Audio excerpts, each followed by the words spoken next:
Guys I'm Abhinav certified fitness trainer. तो आज हम इस चैनल में एक नई सीरीज की स्टार्टिंग कर रहे हैं जिसका नाम है स्मार्ट सप्लीमेंटेशन। और स्मार्ट सप्लीमेंटेशन में हम उन सभी सप्लीमेंट्स की बात करेंगे आज के टाइम मार्केट में अवेलेबल है। एंड मैं आपको एक चीज़ की कमिटमेंट कर रहा हूँ, अगर ये सीरीज आपने पूरी देख ली तो इसके बाद आपको कभी भी सप्लीमेंट से रिलेटेड कोई भी डाउट नहीं आएगा एंड आप हमेशा सही तरह के सप्लीमेंट्स बाय कर पाओगे अपने लिए। आपको एग्जैक्टली पता होगा कि कौन सा सप्लीमेंट मेरे लिए सही है और कौन सा मेरे लिए सही नहीं है। इसके बीच में आपको बिल्कुल क्लियर नॉलेज होगी, क्लियर अंडरस्टैंडिंग होगी एंड कभी भी कोई भी ब्रांड, कोई भी पर्सन कभी भी आपको बेवकूफ़ नहीं बना पाएगा कि आप ये सप्लीमेंट्स ले लो, ये हो जाएगा, वो हो जाएगा।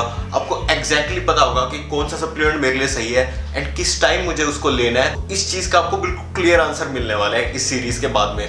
अब जो सप्लीमेंट है वो क्या है? सप्लीमेंट है बेसिकली आपका एड ऑन, यानी कि आपको अगर कोई भी न्यूट्रिएंट आपकी अपनी डाइट से नहीं मिल रहा है, आपकी या जितनी क्वांटिटी में चाहिए उतना नहीं मिल रहा है, तब आप उस चीज को सप्लीमेंट करते हो, ऐड ऑन करते हो। अब सप्लीमेंट्स भी दो टाइप्स के होते हैं। सबसे पहले होते हैं डाइटरी सप्लीमेंट्स एंड जो दूसरे टाइप के होते हैं वो होते हैं आपके परफॉर्मेंस बेस्ड सप्लीमेंट्स। जो आपके डाइटरी सप्लीमेंट्स होते हैं ना, उसमें तो बेसिक जो सप्लीमेंट्स आते हैं ना वो सब आ जाते हैं, जैसे आपके वे प्रोटीन्स हो गया, ओमेगा 3s हो गए, आपके जो मल्टीविटामिन्स हो गए, वो सब आपके डाइटरी सप्लीमेंट्स में आते हैं। एंड जो आपके परफॉर्मेंस बेस्ड सप्लीमेंट्स हैं, जैसे आपका क्रिएटिन हो गया, वो आपकी परफॉर्मेंस को इनहांस करने के लिए यूज करते हैं ना, तो वो सारे सप्लीमेंट्स आपके परफॉर्मेंस बेस्ड सप्लीमेंट्स में आते हैं। इसको एक और टर्म भी यूज करते हैं जिसको हम बोलते हैं एर्गोजेनिक एड्स।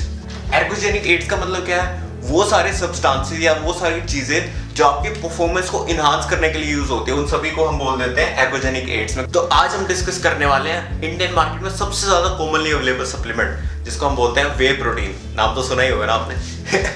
वे प्रोटीन क्या है? अल्टीमेटली प्रोटीन ही है। प्रोटीन के ना काफी ज्यादा इंपॉर्टेंट फंक्शन होते हैं आपकी बॉडी के लिए। सबसे पहला तो ये आपकी जो ग्रोथ हार्मोन की प्रोडक्शन है ना, उसके लिए काफी ज्यादा इंपॉर्टेंट है। साथ के साथ ये आपके टिश्यू रिपेयर, आपके जो भी आपने सुना होगा ना रिकवरी पार्ट है, जैसे हम कहते हैं कि भाई एक्सरसाइज के बाद अपना प्रोटीन सही रखना, उसका रीजन क्या होता है? क्योंकि वो आपकी रिकवरी के लिए भी जरूरी है, साथ के साथ आपकी ऑक्सीजन की ट्रांसपोर्टेशन के लिए, यानी कि ब्लड ट्रांसपोर्टेशन के लिए। तो ऐसे काफी सारे फंक्शंस है आपके प्रोटीन के, ठीक है। अब वे प्रोटीन बनता है, वे प्रोटीन आपका बनता है मिल्क से।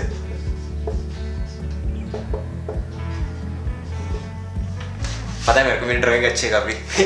तो वे प्रोटीन आपका मिल्क से बनता है। मिल्क की आगे फर्दर प्रोसेसिंग होती है जिसको हम बोलते हैं स्टैंडर्ड चीज मेकिंग प्रोसेस। जैसे पनीर बनाते हैं ना घर पे, उसमें थोड़ा नींबू डाल के, सिरका ऐड करके जब उसको पनीर बनता है, तब उसमें से दो चीजें होती है। एक तो उसका होता है हार्ड पार्ट, एक होता है उसका लिक्विड पार्ट। जब मिल्क का जो पीएच लेवल है उसको हम ड्रॉप कर देते हैं कुछ भी एसिडिक चीज डाल के, तब ये वाली प्रोसेस होती है। और जो हार्ड पार्ट होता है ना, उसमें आपका मेनली होता है कैसीन प्रोटीन एंड जो लिक्विड पार्ट होता है उसमें आपका मेनली होता है वे प्रोटीन। जो हार्ड पार्ट होता है वो ऑलमोस्ट आपका 80% होता है एंड जो लिक्विड पार्ट में ऑलमोस्ट सिर्फ 20% होता है। वो जो सारे आपका वे प्रोटीन का खेल है ना, वो यहीं से शुरू होता है, इसके लिक्विड पार्ट से। देखो जो आपका जो लिक्विड पार्ट है ना, इसमें क्या क्या चीजें, देखो आपका प्रोटीन तो इसमें है ही, इसके साथ साथ इसमें है कार्ब्स, साथ इसमें है फैट्स, और एक और इम्पोर्टेंट चीज है इसमें है लैक्टोस। लैक्टोस क्या होता है? लैक्टोस होता है आपका जो मिल्क शुगर होती है ना, उसको हम लैक्टोस बोल देते हैं। जो आपका लिक्विड पार्ट होता है ना, उसमें आगे होता है अल्ट्रा फिल्ट्रेशन मेथड। एंड इस प्रोसेस के बाद जो आपका वे प्रोटीन है वो कन्वर्ट हो चुका है वे कंसंट्रेट में। इस चीज में क्या चेंजेस आए हैं? जो आपका प्रोटीन है वो ऑलमोस्ट इसमें है 80% अवेलेबल, यानी कि अगर आपको मान लो 30 ग्राम का स्कूप है तो आपको 20 से 22 ग्राम इसमें प्रोटीन आपको मिल रहा है। अब इसमें ना आपको लैक्टोस है और बाकी सारी चीजें अभी इसमें रिमूव नहीं है। अभी इसमें आपका लैक्टोस भी है, इसमें आपका कार्ब्स भी हैं 3 से 4 ग्राम के आसपास। 3 से 4 ग्राम इसमें आपको कार्ब्स मिल रहे हैं। इसमें आपको फैट्स भी मिलती है, फैट्स भी आपको 2 से 2.5 ग्राम मिल जाती है, ठीक है।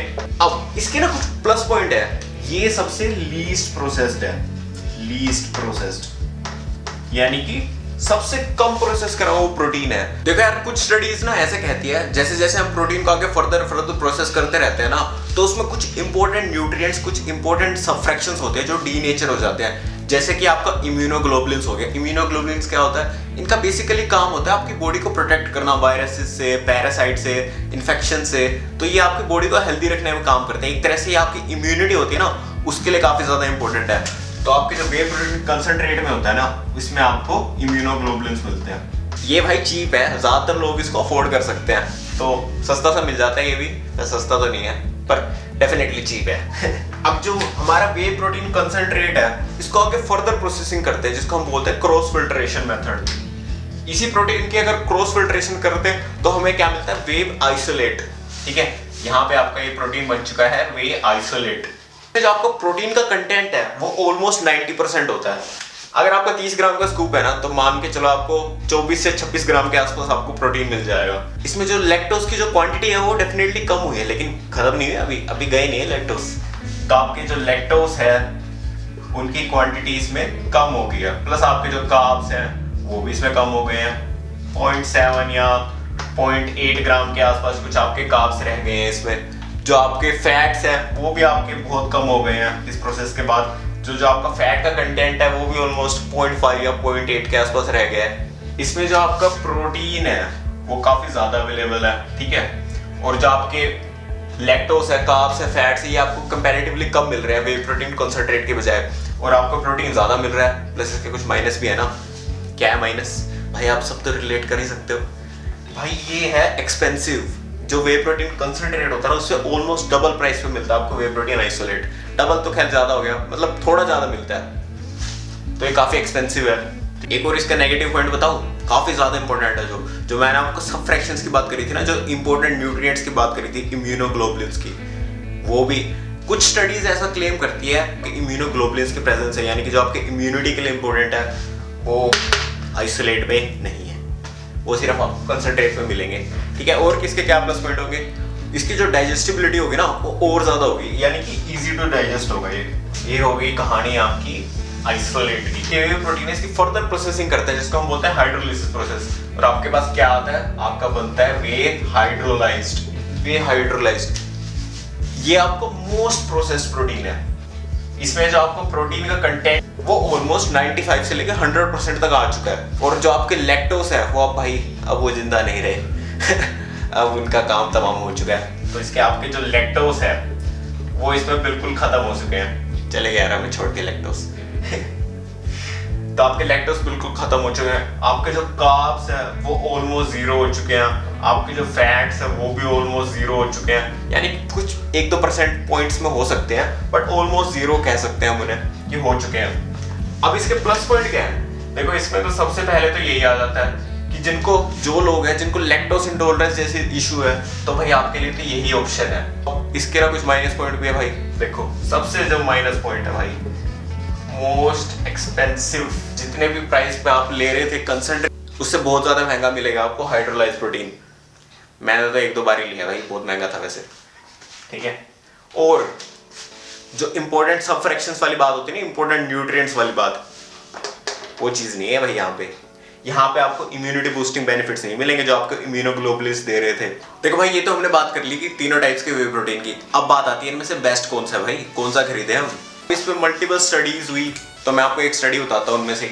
इस स्टडी में क्या हुआ, मल्टीपल सब्जेक्ट्स लिए गए रैंडम सैंपलिंग के थ्रू, यानी कि ग्रुप्स लिए गए लोगों के। उन ग्रुप्स ऑफ पीपल को ना, देखो उन्होंने कुछ को तो दे दिया कंसंट्रेट, और एक ग्रुप को उन्होंने दे दिया आइसोलेट, एंड एक ग्रुप को उन्होंने दिया हाइड्रोलाइज्ड। अब इनको जो ट्रेनिंग कराई गई वो भी मॉडरेशन में उनकी एक्टिविटीज कराई गई। ठीक है, प्लस एक उन्होंने ना आइडल कंडीशंस मेंटेन करी है। लेकिन जब एक स्ट्रेंज चीज हुई काफी, जब रिजल्ट का टाइम आया ना कि ये देखिए कि कौन सा प्रोटीन ज्यादा अच्छा रिस्पॉन्स कर रहा है, तो उनका रिजल्ट है वो काफी स्ट्रेंज आया। क्या स्ट्रेंज रिजल्ट आया भाई, कि तीनों ग्रुप्स में जिन्होंने भी कंसंट्रेट कंज्यूम करा था, जिन्होंने हाइड्रोलाइज्ड लिया था या जिन्होंने आइसोलेट लिया, तीनों को सेम रिजल्ट मिले इस सारे प्रोसेसेस के बावजूद भी। तो भाई ये देखो आपके आगे रिजल्ट है। अब देखो बायो अवेलेबिलिटी में तो थोड़ा फर्क है, जैसे आपका हाइड्रोलाइज में थोड़ा ज्यादा प्रोटीन मिलता है ना, बट उन्होंने इस वेरिएबल को कंट्रोल किया, सेम अमाउंट में उन्हें प्रोटीन दिया, और जो तीनों ग्रुप्स के रिजल्ट थे वो थे सेम। तो ये तो भाई काफी स्ट्रेंज चीज होगी, यानी कि आप कोई भी प्रोटीन ले लो, चाहे कंसंट्रेट ले लो, हाइड्रोलाइज ले लो या आइसोलेट ले लो, सेम रिजल्ट्स आएंगे।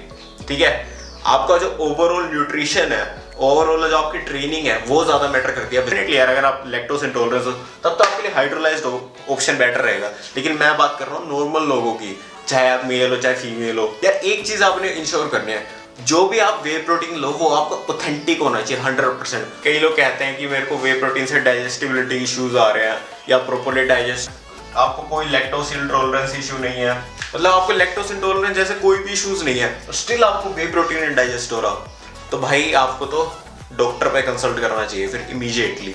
क्योंकि जो वे प्रोटीन होता है ना वो 10 टाइम्स फास्टर होता है। जो नॉर्मल आप फूड कंज्यूम करते हो ना, फूड सोर्सेज जितना टाइम लेते हैं डाइजेस्ट होने में, उससे 10 टाइम्स ज़्यादा फास्टर होता है वे प्रोटीन।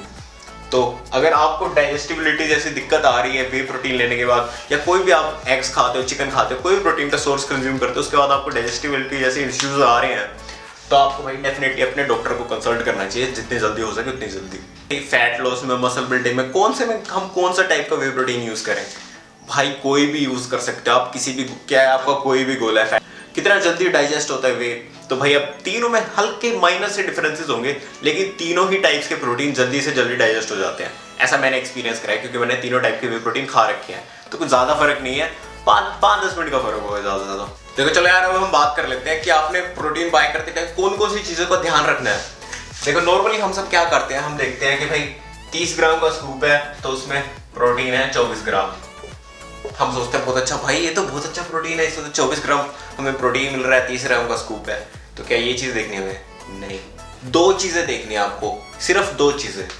एक तो आपका जो प्रोटीन है उसके सोर्स क्या है, मतलब भाई कहाँ से मिल रहा है आपको प्रोटीन? वे से मिल रहा है, या आपको सोया से मिल रहा है, या आपको एग वाइट से मिल रहा है, ये प्रोटीन मिल रहा है, तो भाई इनमें से कौन सा सोर्स है आपका, कहाँ से आ रहा है आपका प्रोटीन? जब भी आपको सप्लीमेंट बाय करना है तो आपको स्पेसिफिक होना है, तो अभी हम फोकस कर रहे हैं वे प्रोटीन पे। आपको जो प्रोटीन है वो वे से ही चाहिए, ये फालतू की चीजें नहीं चाहिए आपको प्रोटीन में। भाई वो बात अलग है कि अगर आपने लेना ही इन सब का ब्लेंड है, वो तो चलो केस अलग हो गया, आपको चीप मिल रहा है, कुछ भी हो गया। जो दूसरी सबसे ज्यादा इंपॉर्टेंट चीज है ना, जो आपने ध्यान में रखनी है, उसको हम बोलते हैं अमीनो प्रोफाइल।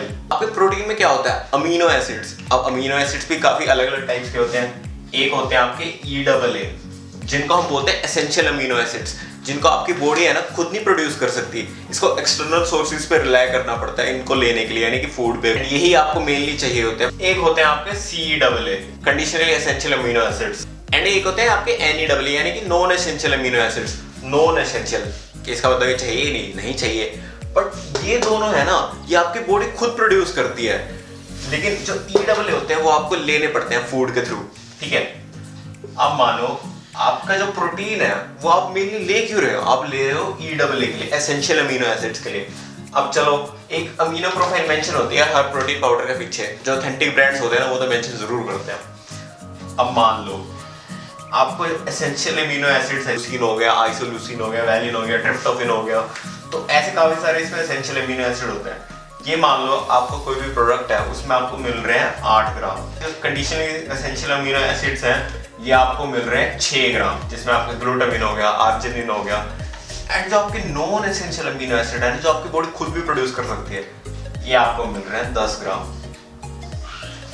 तो मैं आपसे क्वेश्चन पूछता हूँ, क्या ये प्रोटीन आपके लिए सही है जिसमें आपको सिर्फ 8 ही ग्राम एसेंशियल अमीनो एसिड मिल रहे हैं? जो मेन रीजन है जिसके लिए आप प्रोटीन ले रहे हो वही आपको 8 ग्राम मिल रहे हैं। इससे सही तो आप 2 ब्लेंडे खा लो, उसमें आपको ज्यादा एसेंशियल अमीनो एसिड्स मिल जाएंगे। अपने पैसे क्यों लगाने इतने घटिया प्रोडक्ट्स को लेने के लिए? तो एटलीस्ट आपको एक बेंचमार्क देता हूं मैं, आपने एटलीस्ट 12 ग्राम से ज्यादा जिसमें एसेंशियल अमीनो एसिड्स हो ऐसे प्रोटीन लेने हैं। 12 से ज्यादा हो, 14 हो, 15 हो तो और बढ़िया। इसकी जगह 8 ना हो के 12 होता तो वो प्रोडक्ट कह सकते हैं कि आपके लिए सही था, ठीक है, क्योंकि उसमें एसेंशियल अमीनो एसिड काफी अच्छे अमाउंट में है। तो इस चीज का भी आपने ध्यान रखना है प्रोटीन लेते टाइम। अब यार कुछ हेल्थ कंडीशन ऐसी होती है जिसमें आपको वे प्रोटीन नहीं लेना होता है, जैसे आपके गैस्ट्रो डिसऑर्डर्स हो गए, जैसे आपका इरिटेबल बाउल सिंड्रोम हो गया, साथ साथ अगर आपको किडनी डिसऑर्डर्स है तो आपको वे प्रोटीन नहीं लेना है। सिंपल बात है। लैक्टोज इंटॉलरेंस हो तो वे हाइड्रोलाइज लेना है आपने, और कोई वे प्रोटीन नहीं लेना है आपने। अब इसी के साथ साइज या सर्विंग की बात कर लेते हैं। तो भाई आपको कितने स्कूप चाहिए वो सब डिपेंड करता है यार आपके गोल के ऊपर। ये तो नहीं कि भाई 7-8 स्कूप आप खाए जा रहे हो सीधा टकी रहे वे प्रोटीन को, तो ऐसे नहीं करना है, बैलेंस में ले रहे हैं वे प्रोटीन को। 2 scoop 3 scoop depend on the आपके जो गोल्स हैं उन पे डिपेंड करता है वो सब। तो गाइस जैसे आज हमने बात करी वे प्रोटीन की, इसी तरीके से हम और भी जो सप्लीमेंट्स हैं उनके बारे में डिटेल में डिस्कशन करने वाले हैं। आई होप कि आपको अच्छी लगी वीडियो। तो चलो मिलते हैं जल्दी नेक्स्ट वीडियो में, बाय। तो आप ढंग से खरीदोगे ना प्रोटीन।